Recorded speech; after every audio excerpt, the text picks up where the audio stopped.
Прошу всех встать. Прошу садиться. Судебное заседание объявляется открытым. Слушается гражданское дело по иску Салимова к муниципальному предприятию «Вишневый сад» о взыскании материального ущерба. Секретарь, кто участвует в рассмотрении дела? В зал судебного заседания явились истец Салимов, его представитель Асанов, а также представители муниципального предприятия «Вишневый сад» в лице директора Исаевой и юриста Сакеевой. Устанавливается личность лиц, участвующих в деле. Истец, ваша фамилия, имя, отчество. Салимов Болот Болотович. Адрес, место жительства. Город Бишкек, проспект Чуй, дом 150, квартира 10. Место работы. Я работаю таксистом. Представитель истца, ваша фамилия, имя, отчество. Асанов Ахдиол Туратбекович. Адрес, место жительства. Ибраимова, 130, квартира 10. Место работы. Индивидуальный предприниматель. Предоставьте, пожалуйста, подлинник доверенности.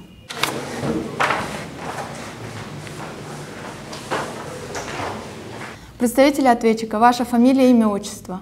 Я Исаева Айджан Маратовна. Адрес, место жительства. Юг-2, дом 2, квартира 21. Место работы. Директор муниципального предприятия «Вишневый сад». Вот устав и свидетельство о государственной регистрации. Ваша фамилия, имя, отчество. Сакеева Алия, юрист муниципального предприятия «Вишневый сад». Вот доверенность. Дело рассматривается судьей Первомайского районного суда Арстамбекова при секретаре Тамкулове. Стороны составу суда доверяете, отводов нет? Доверяем. Суду доверяем, отводов нет. Разъясняются процессуальные права и обязанности лиц, участвующих в деле. Вы имеете право знакомиться с материалами дела, делать из них выписки, снимать копии, заявлять суду отводы и ходатайства, представлять доказательства, задавать вопросы лицам, участвующим в деле, давать устные и письменные объяснения суду, приводить свои доводы по всем возникающим в судебном заседании вопросам, возражать против ходатайств и доводов других лиц, участвующих в деле. Вы вправе обжаловать решение определения суда. Вы обязаны добросовестно пользоваться вышеперечисленными правами и обязанностями. Права и обязанности ясны? Ясно. Да, ясны. Стороны, будут ли заявления и ходатайства до рассмотрения дела по существу? Да, Ваша честь, у меня заявление об обеспечении иска. Учитывая имущественный характер спора, прошу наложить арест на имущество муниципального предприятия «Вишневый сад» в размере суммы иска.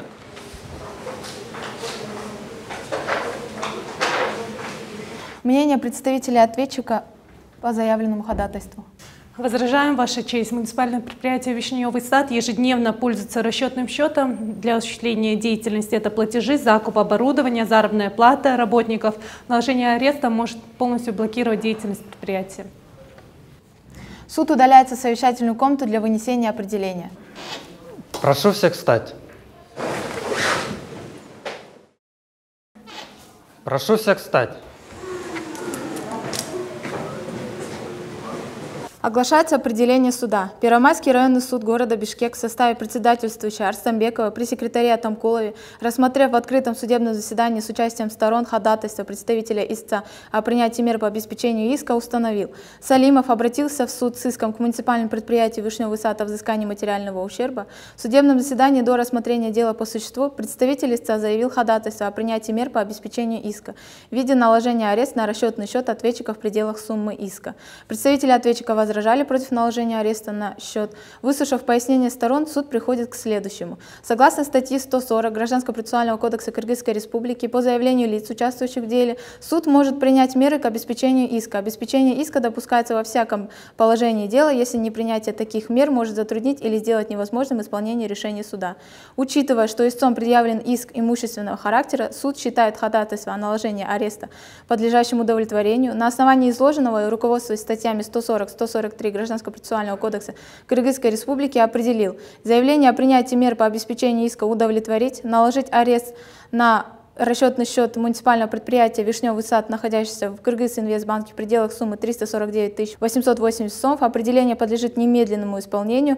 Копию определения направить в Кыргызинвестбанк для исполнения. На определение может быть подана частная жалоба в порядке апелляции в судебную коллегию по гражданским делам Бишкекского городского суда в течение 10 дней. Стороны можете получить копию определения.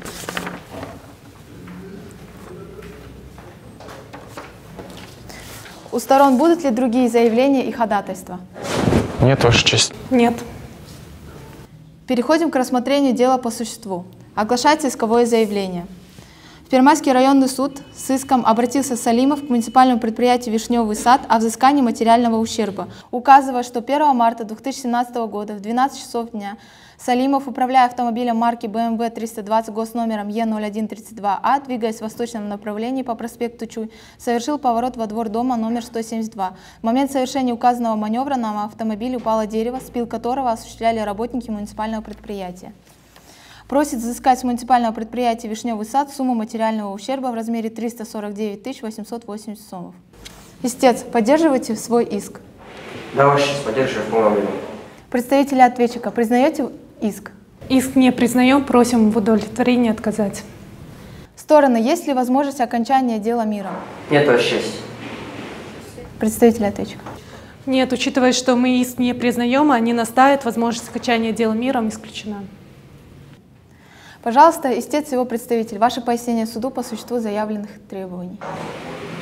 Уважаемый суд, 1 марта примерно в 11:30 ко мне поступил звонок. Я выехал по соответствующему адресу. Когда я заезжал во двор, на меня упало дерево. Я вызвал милицию, потом вызвал эвакуаторщиков и оценщиков. У меня все относительно пояснений. Представители СА, желаете дополнить пояснение? Да, Ваша честь. Падением дерева причинен материальный ущерб в размере 299 880 сомов. Кроме того, истец понес дополнительные расходы, связанные с эвакуацией автомобиля, то есть это 10 тысяч сомов, с производством экспертизы по установлению материального ущерба, то есть 20 тысяч сомов, и расходы на представителя. Истец, скажите, пожалуйста, являетесь ли вы собственником автомобильного средства, на которое упало спиленное дерево? Да, являюсь. Все расходы, вышеперечисленные вашим представителям, вы понесли лично? Да, лично понесу. И скажите, когда вы въезжали во двор, были ли какие-то предупредительные знаки и видели ли вы, что ведутся работы? Нет, не видел. У представителя ответчика будут ли вопросы? Да, будут. Была ли установлена машина маркой ГАЗ-58 по адресу проспект Чуй напротив дома 172? Нет, я не обратил на это внимания. Видели ли вы сотрудников муниципального предприятия «Вишневый сад», на которых были одеты каска и жилеты? Нет, я их не видел. Какая была погода 1 марта 2017 года, когда на ваш автомобиль упало дерево? В тот день погода была пасмурной. Спасибо, вопросов нет. Представители ответчика, вы исковые требования не признали в полном объеме. Суть ваших возражений. Ваша честь, иск наше предприятие не признает, так как все сотрудники муниципального предприятия работают и действуют согласно инструкции. Также, получается, все правила безопасности были соблюдены, то есть машина стояла во въезде во двор с включенными аварийными сигналами, также был установлен запрещающий предупредительный знак, и на сотрудниках были жилеты, которые трудно было бы не заметить. У представителя есть дополнение? Да, кроме этого, согласно пункту 1 инструкции по обеспечению безопасности при уходе за зелеными насаждениями в городах, которая является дополнением к правилам техники безопасности при проведении отдельных видов работ по зеленому хозяйству, все работы, связанные с валкой деревьев, их выкопкой, посадкой, обрезкой сучьев, должны выполняться под руководством мастера, который до начала работ должен осмотреть участок, установить зону, которую ограждают предупредительными и заграждающими знаками. Действительно, 1 марта 2017 года сотрудники муниципального предприятия «Вишневый сад» города Бишкек производили работы по спиливанию деревьев по адресу проспект Чуй напротив дома 172.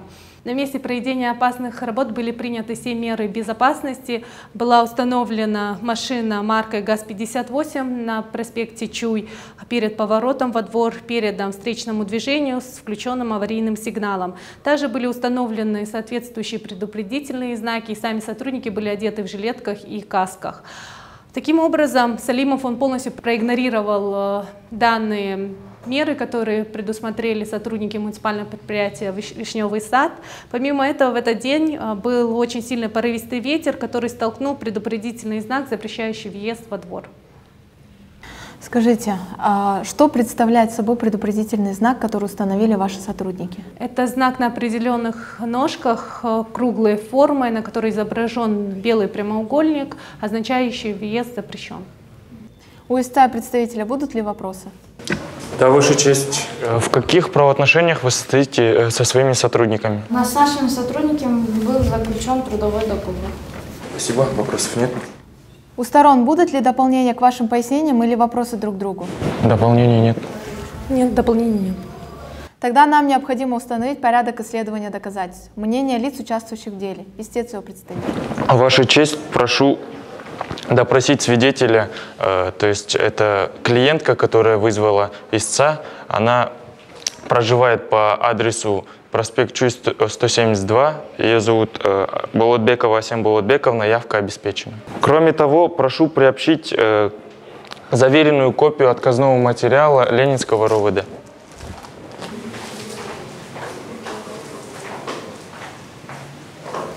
Мнение представителя ответчика.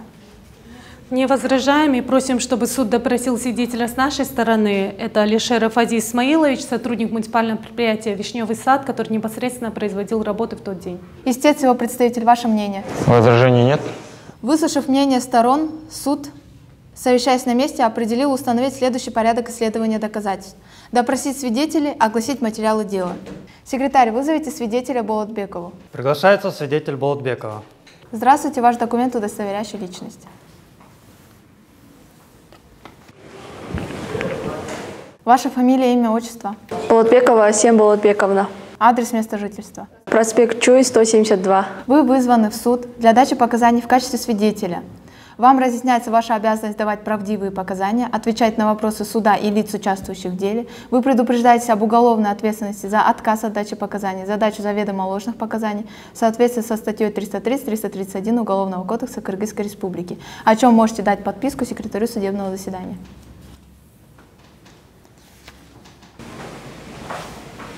Судом рассматривается гражданское дело по иску Салимова к муниципальному предприятию «Вишневый сад» о взыскании материального ущерба. Свидетель, пожалуйста, сообщите все, что вам известно об обстоятельствах дела. 1 марта где-то в 11:30 я вызвала такси. Когда я выходила из дома, я увидела, как на машину упало дерево. Истец его представитель, будут ли вопросы? Вопросов нет. Представители ответчика, будут ли у вас вопросы к свидетелю? Да, имеется. Какая была погода 1 марта 2017 года, когда вы ожидали такси? Ну, по-моему, было пасмурно и дул ветер. Вопросов не имеется. Свидетель, можете быть свободны. Секретарь, вызовите свидетеля Алишерова. Приглашается свидетель Алишеров. Здравствуйте, ваш документ, удостоверяющий личность.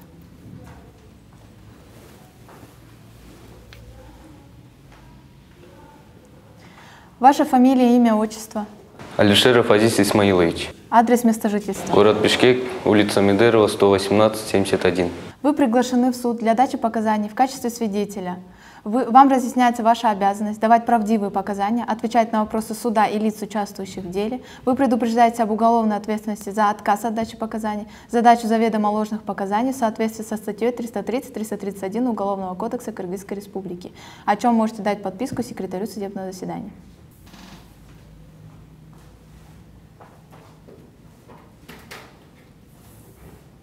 Судом рассматривается гражданское дело по иску Салимова к муниципальному предприятию «Вишневый сад» о взыскании материального ущерба.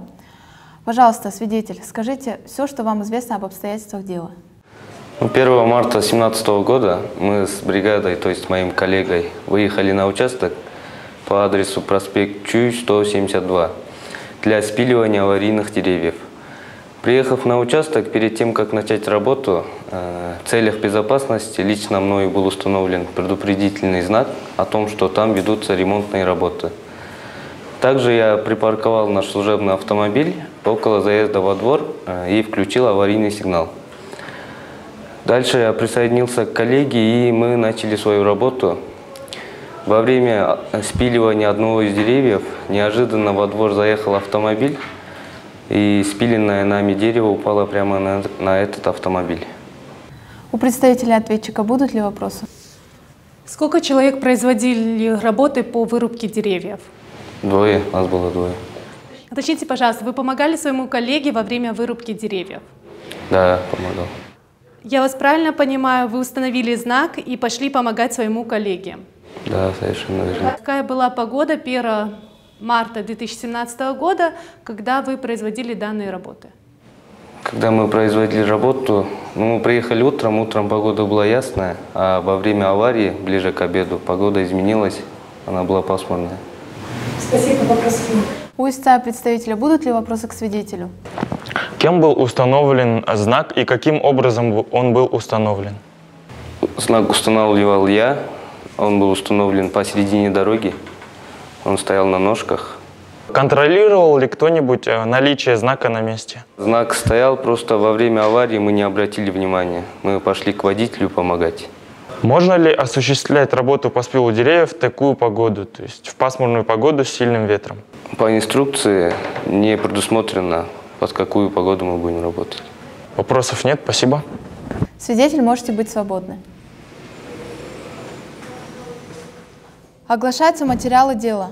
К иску Салимова приложены копия осмотра места падения дерева от 1 марта 2017 года, копия заключения экспертизы, проведенной ОСО «Азия-Оценка» от 1 марта 2017 года, копия договора на оказание юридических услуг от 3 марта 2017 года, копия квитанции от 1 марта 2017 года за эвакуацию автомобиля, копия отказного материала Ленинского РОВД города Бишкек. Стороны, желаете дополнить материалы дела? Нет, дополнений нет. Представитель ответчика. Да, мы бы хотели приложить инструкцию по обеспечению безопасности при уходе за зелеными насаждениями в городах. Исследование материалов дела закончено. Суд переходит к заслушиванию судебных прений. Истец и его представитель, что просите у суда? Ваша честь, прошу удовлетворить мои исковые требования полностью, так как я понес значительный ущерб. Представитель истца. Истец, будучи опытным водителем, осуществляющим профессиональный извоз граждан, пассажиров, то есть он не мог проигнорировать такого рода знак. Что касается вообще мер предосторожности производства таких работ, в ходе судебного разбирательства выяснили, что сотрудники муниципального предприятия «Вишневый сад» предприняли недостаточно мер безопасности, так как работы проводились в ненастную погоду, при ветре. Кроме того, установив знак, сотрудники не проконтролировали его местонахождение. Материальный ущерб в результате падения дерева на автомобиль составляет 299 880 сомов. В общей сумме ущерб, нанесенный имуществу истца, составляет 349 880 сомов. В соответствии с пунктом 1 статьи 993 Гражданского кодекса Кыргызской Республики вред, причиненный личности или имуществу гражданина, а также вред, причиненный юридическому лицу, подлежит возмещению лицом, причинившим вред в полном объеме. Согласно пункту 1 статьи 997 Гражданского кодекса Кыргызской Республики, юридическое лицо либо гражданин возмещает вред, причиненный его работникам при исполнении им трудовых обязанностей. На основании изложенного прошу исковые требования истца удовлетворить в полном объеме. Кроме того, прошу возложить все судебные расходы на ответчиков. Представители ответчика, что просите суда? Ваша честь, просим в удовлетворении иска отказать, так как вина нашего предприятия не доказана, сотрудники предприятия действовали согласно инструкции, и виновен в данной ситуации сам водитель, который был невнимателен при въезде во двор. Желаете дополнить? Да, согласно части 2 статьи 993 Гражданского кодекса Кыргызской Республики, лицо, причинившее вред, освобождается от возмещения вреда, если докажет, что вред причинен не по его вине. Таким образом, сотрудники муниципального предприятия «Вишневый сад» выполнили все меры безопасности, которые предусмотрены в пункте 1 инструкции по обеспечению безопасности при уходе за зелеными насаждениями в городах. Сотрудники муниципального предприятия «Вишневый сад» приняли достаточно меры безопасности, поставили автомашину маркой ГАЗ-58 на проспекте Чуй перед поворотом во двор, передом встречному движению с включенным аварийным сигналом. Также были установлены предупредительные знаки, сами сотрудники были одеты в жилетках и касках. Помимо этого, в этот день был сильный порывистый ветер, который столкнул данный предупредительный знак. У сторон будут ли реплики? Реплик нет. Реплик нет. Суд удаляется в совещательную комнату для вынесения решения. Прошу всех встать. Прошу всех встать. Оглашается резолютивная часть решения суда. Именем Кыргызской Республики Первомайский районный суд города Бишкек в составе председательствующей Арстамбекова, пресс-секретаря Атамкуловой с участием истца и его представителей ответчика, рассмотрев в открытом судебном заседании гражданское дело по иску Салимова к муниципальному предприятию «Вишневый сад» о взыскании материального ущерба, руководствуясь статьями 197, 201, 205, 211 Гражданско-процессуального кодекса Кыргызской Республики, решил исковые требования Салимова к муниципальному предприятию «Вишневый сад» о возмещении материального ущерба удовлетворить, взыскать с муниципального предприятия «Вишневый сад» в пользу Салимова 349 880 сомов, взыскать с муниципального предприятия «Вишневый сад» государственную пошлину в доход государства в размере 34 988 сом. Решение может быть обжаловано в Бишкекский городской суд в течение 30 дней. Судебное заседание объявляется закрытым.